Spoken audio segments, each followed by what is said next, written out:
अथ श्री ब्रह्मचारिणी स्तोत्रम्। दधानां करपद्माभ्याम् अक्षमालाकमण्डलु देवी प्रसीदतु मयि ब्रह्मचारिण्यनुत्तमा। या देवी सर्वभूतेषु मा ब्रह्मचारिणी रूपेण संस्थिता। नमस्तस्यै नमस्तस्यै नमस्तस्यै नमो नमः।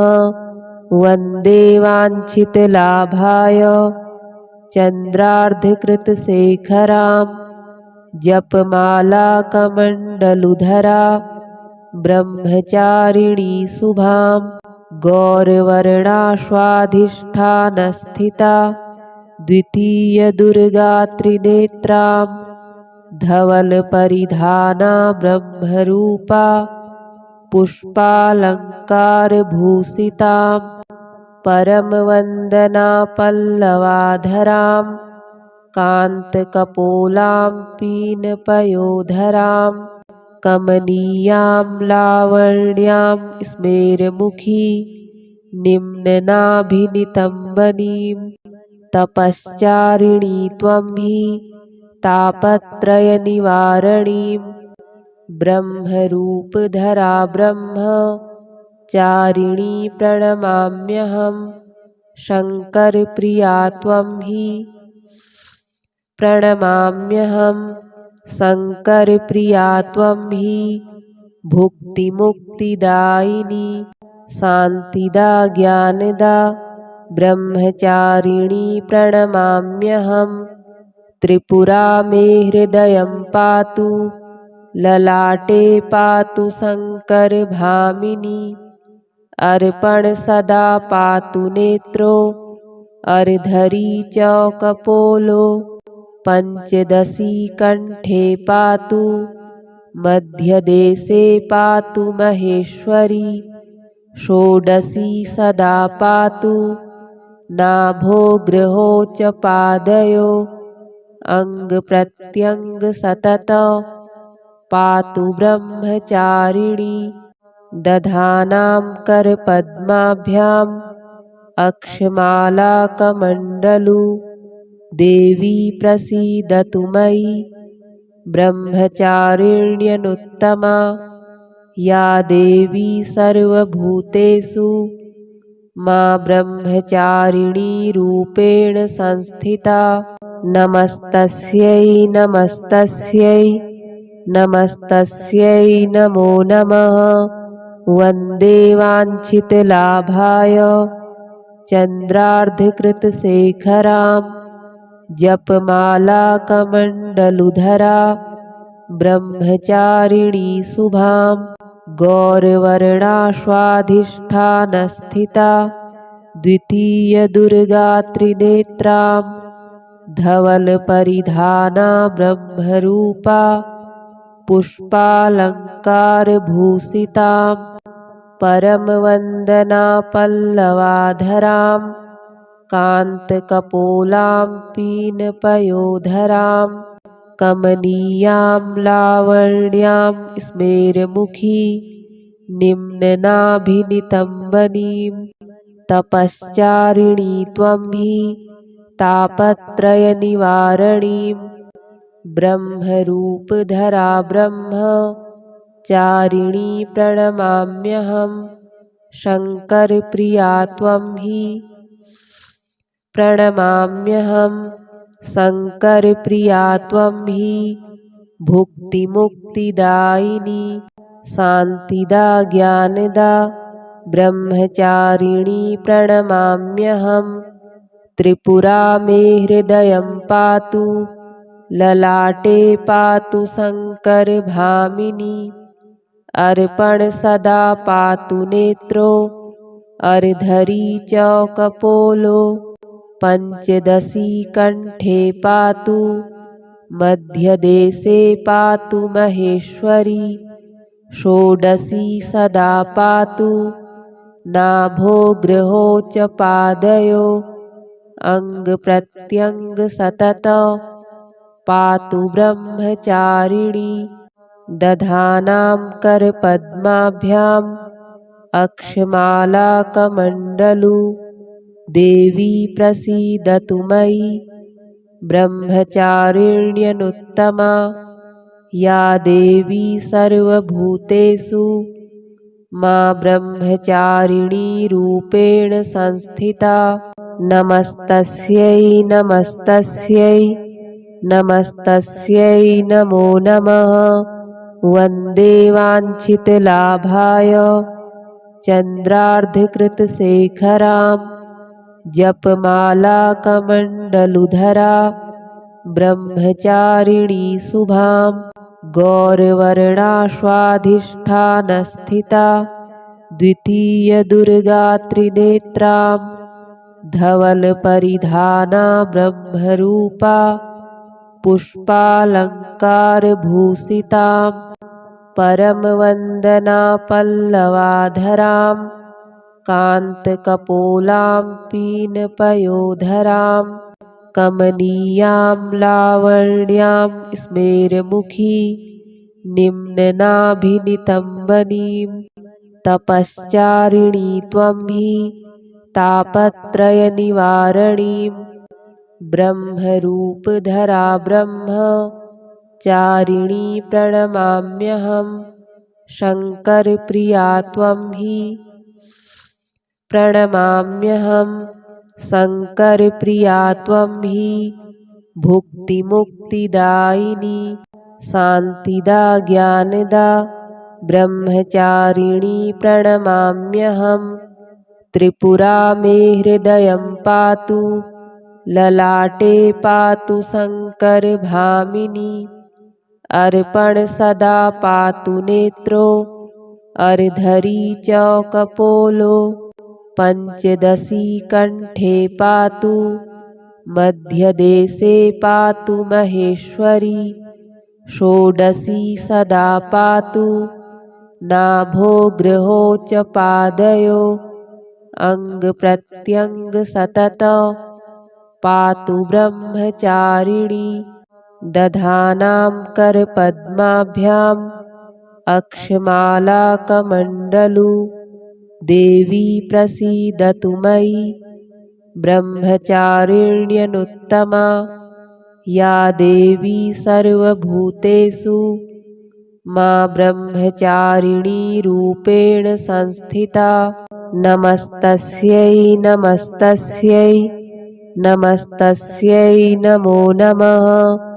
वन्दे वाञ्छितलाभाय चन्द्रार्धकृतशेखरां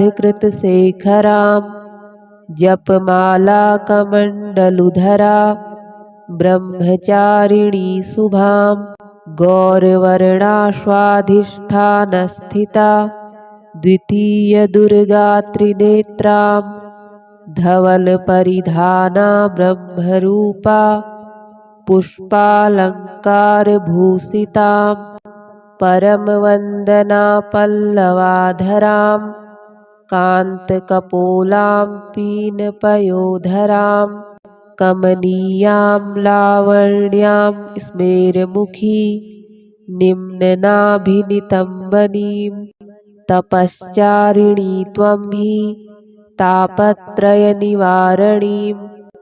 ब्रह्मरूपधरा ब्रह्मचारिणी प्रणमाम्यहं।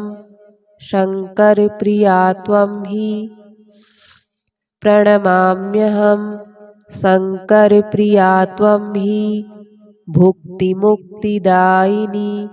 शान्तिदा ज्ञानदा ब्रह्मचारिणी प्रणमाम्यहं।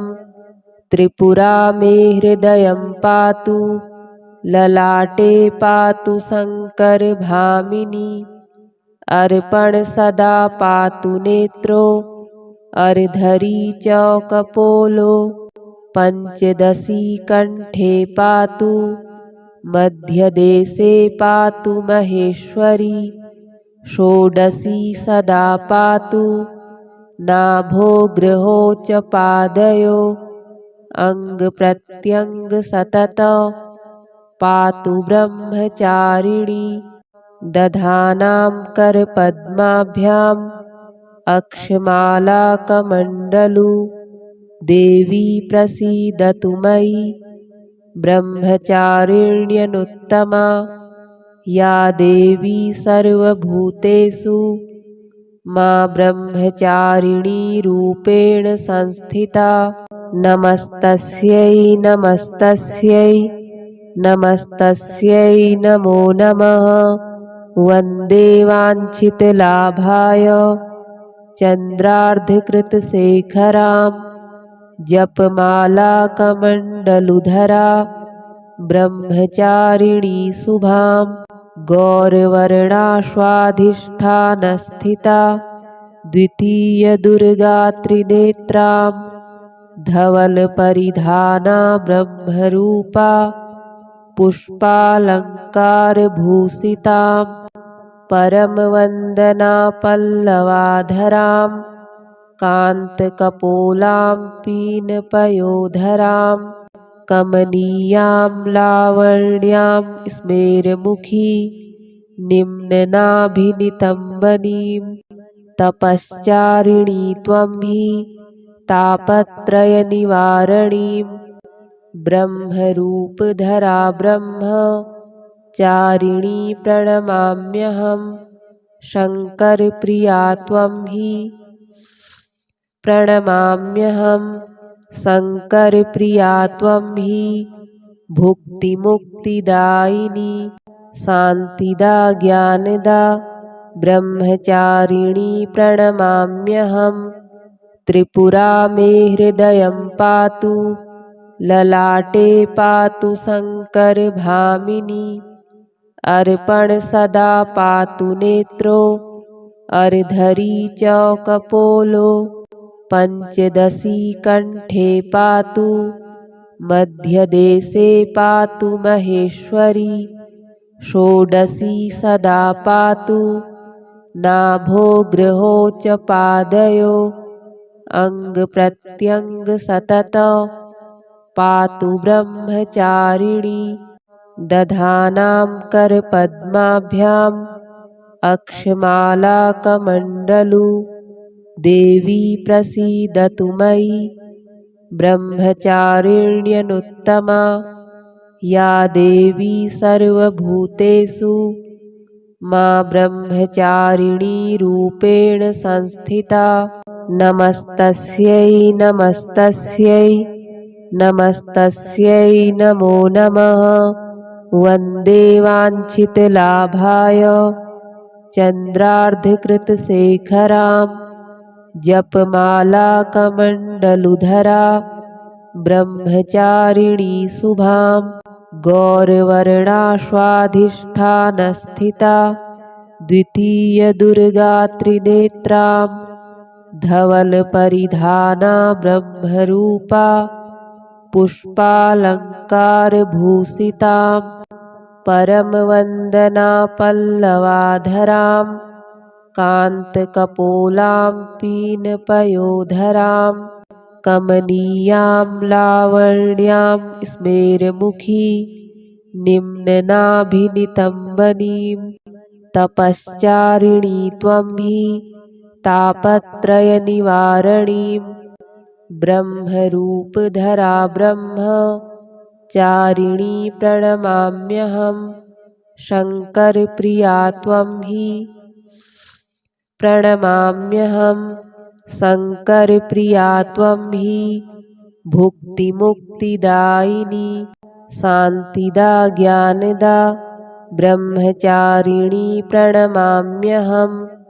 त्रिपुरा मे हृदयं पातु ललाटे पातु शङ्करभामिनी अर्पण सदा पातु नेत्रो अर्धरी च कपोलो पञ्चदशी कण्ठे पातु मध्यदेशे पातु महेश्वरी षोडशी सदा पातु नाभो गृहो च पादयो अङ्गप्रत्यङ्ग सतत पातु ब्रह्मचारिणी दधानां करपद्माभ्याम् अक्षमालाकमण्डलु देवी प्रसीदतु मयि ब्रह्मचारिण्यनुत्तमा या देवी सर्वभूतेषु मा ब्रह्मचारिणी रूपेण संस्थिता।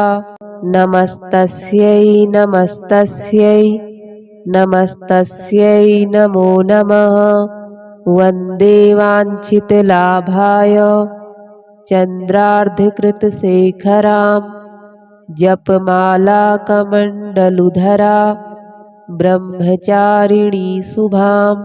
गौरवर्णाश्वाधिष्ठानस्थिता द्वितीयदुर्गात्रिनेत्रां धवलपरिधाना ब्रह्मरूपा पुष्पालङ्कारभूषितां परमवन्दना पल्लवाधरां कान्तकपोलां पीनपयोधरां कमनीयां लावण्यां स्मेरमुखी निम्ननाभिनितम्बनीं तपश्चारिणी त्वं हि तापत्रयनिवारणीं ब्रह्मरूपधरा ब्रह्मचारिणी प्रणमाम्यहं। शङ्करप्रिया त्वं हि प्रणमाम्यहं। शङ्करप्रिया त्वं हि भुक्तिमुक्तिदायिनी शान्तिदा ज्ञानदा ब्रह्मचारिणी प्रणमाम्यहं। त्रिपुरा मे हृदयं पातु ललाटे पातु शङ्करभामिनी अर्पण सदा पातु नेत्रो अर्धरी च कपोलो पञ्चदशी कण्ठे पातु मध्यदेशे पातु महेश्वरी षोडशी सदा पातु नाभो गृहो च पादयो अङ्गप्रत्यङ्ग सतत पातु ब्रह्मचारिणी दधानां करपद्माभ्याम् अक्षमालाकमण्डलु देवी प्रसीदतु मयि ब्रह्मचारिण्यनुत्तमा या देवी सर्वभूतेषु मा ब्रह्मचारिणी रूपेण संस्थिता। नमस्तस्यै नमस्तस्यै नमस्तस्यै नमो नमः। वन्दे वाञ्छितलाभाय चन्द्रार्धकृतशेखरां जपमालाकमण्डलुधरा ब्रह्मचारिणी शुभां। गौरवर्णाश्वाधिष्ठानस्थिता द्वितीयदुर्गात्रिनेत्रां धवलपरिधाना ब्रह्मरूपा पुष्पालङ्कारभूषितां परमवन्दना पल्लवाधरां कान्तकपोलां पीनपयोधरां कमनीयां लावण्यां स्मेरमुखी निम्ननाभिनितम्बनीं तपश्चारिणी त्वं हि तापत्रयनिवारणीं ब्रह्मरूपधरा ब्रह्मचारिणी प्रणमाम्यहं। शङ्करप्रिया त्वं हि प्रणमाम्यहं। शङ्करप्रिया त्वं हि भुक्तिमुक्तिदायिनी शान्तिदा ज्ञानदा ब्रह्मचारिणी प्रणमाम्यहं। त्रिपुरा मे हृदयं पातु ललाटे पातु शङ्करभामिनी अर्पण सदा पातु नेत्रो अर्धरी च कपोलो पञ्चदशी कण्ठे पातु मध्यदेशे पातु महेश्वरी षोडशी सदा पातु नाभो गृहो च पादयो अङ्गप्रत्यङ्ग सतत पातु ब्रह्मचारिणी दधानां करपद्माभ्याम् अक्षमालाकमण्डलु देवी प्रसीदतु मयि ब्रह्मचारिण्यनुत्तमा या देवी सर्वभूतेषु मा ब्रह्मचारिणी रूपेण संस्थिता। नमस्तस्यै नमस्तस्यै नमस्तस्यै नमो नमः। वन्दे वाञ्छितलाभाय चन्द्रार्धकृतशेखरां जपमालाकमण्डलुधरा ब्रह्मचारिणी शुभां। गौरवर्णाश्वाधिष्ठानस्थिता द्वितीयदुर्गात्रिनेत्रां धवलपरिधाना ब्रह्मरूपा पुष्पालङ्कारभूषितां परमवन्दना पल्लवाधरां कान्तकपोलां पीनपयोधरां कमनीयां लावण्यां स्मेरमुखी निम्ननाभिनितम्बनीं तपश्चारिणी त्वं हि तापत्रयनिवारणीं ब्रह्मरूपधरा ब्रह्मचारिणी प्रणमाम्यहं। शङ्करप्रिया त्वं हि प्रणमाम्यहं। शङ्करप्रिया त्वं हि भुक्तिमुक्तिदायिनी शान्तिदा ज्ञानदा ब्रह्मचारिणी प्रणमाम्यहं। त्रिपुरा मे हृदयं पातु ललाटे पातु शङ्करभामिनी अर्पण सदा पातु नेत्रो अर्धरी च कपोलो पञ्चदशी कण्ठे पातु मध्यदेशे पातु महेश्वरी षोडशी सदा पातु नाभो गृहो च पादयो अङ्गप्रत्यङ्ग सतत पातु ब्रह्मचारिणी दधानां करपद्माभ्याम् अक्षमालाकमण्डलु देवी प्रसीदतु मयि ब्रह्मचारिण्यनुत्तमा या देवी सर्वभूतेषु मा ब्रह्मचारिणी रूपेण संस्थिता। नमस्तस्यै नमस्तस्यै नमस्तस्यै नमो नमः। वन्दे वाञ्छितलाभाय चन्द्रार्धकृतशेखरां जपमालाकमण्डलुधरा ब्रह्मचारिणी शुभां। गौरवर्णाश्वाधिष्ठानस्थिता द्वितीयदुर्गात्रिनेत्रां धवलपरिधाना ब्रह्मरूपा पुष्पालङ्कारभूषितां परमवन्दना पल्लवाधरां कान्तकपोलां पीनपयोधरां कमनीयां लावण्यां स्मेरमुखी निम्ननाभिनितम्बनीं तपश्चारिणी त्वं हि तापत्रयनिवारणीं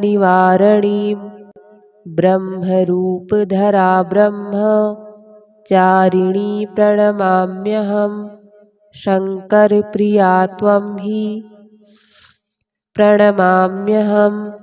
शङ्करप्रिया त्वं हि भुक्तिमुक्तिदायिनी शान्तिदा ज्ञानदा ब्रह्मचारिणी प्रणमाम्यहं। त्रिपुरा मे हृदयं पातु ललाटे पातु शङ्करभामिनी अर्पण सदा पातु नेत्रो अर्धरी च कपोलो पञ्चदशी कण्ठे पातु मध्यदेशे पातु महेश्वरी षोडशी सदा पातु नाभो गृहो च पादयो अङ्गप्रत्यङ्ग सतत पातु ब्रह्मचारिणी दधानां करपद्माभ्याम् अक्षमालाकमण्डलु देवी प्रसीदतु मयि ब्रह्मचारिण्यनुत्तमा या देवी सर्वभूतेषु मा ब्रह्मचारिणी रूपेण संस्थिता। नमस्तस्यै नमस्तस्यै नमस्तस्यै नमो नमः। वन्दे वाञ्छितलाभाय चन्द्रार्धकृतशेखरां जपमालाकमण्डलुधरा ब्रह्मचारिणी शुभां। गौरवर्णाश्वाधिष्ठानस्थिता द्वितीयदुर्गात्रिनेत्रां धवलपरिधाना ब्रह्मरूपा पुष्पालङ्कारभूषितां परमवन्दना पल्लवाधरां कान्तकपोलां पीनपयोधरां कमनीयां लावण्यां स्मेरमुखी निम्ननाभिनितम्बनीं तपश्चारिणी त्वं हि तापत्रयनिवारणीं ब्रह्मरूपधरा ब्रह्मचारिणी प्रणमाम्यहं। शङ्करप्रिया त्वं हि प्रणमाम्यहं। शङ्करप्रिया त्वं हि भुक्तिमुक्तिदायिनी शान्तिदा ज्ञानदा ब्रह्मचारिणी प्रणमाम्यहं। त्रिपुरा मे हृदयं पातु ललाटे पातु शङ्करभामिनी। अर्पण सदा पातु नेत्रो अर्धरी च कपोलो। पञ्चदशी कण्ठे पातु मध्यदेशे पातु महेश्वरी। षोडशी सदा पातु नाभो गृहो च पादयो। अङ्गप्रत्यङ्गसतत पातु ब्रह्मचारिणी।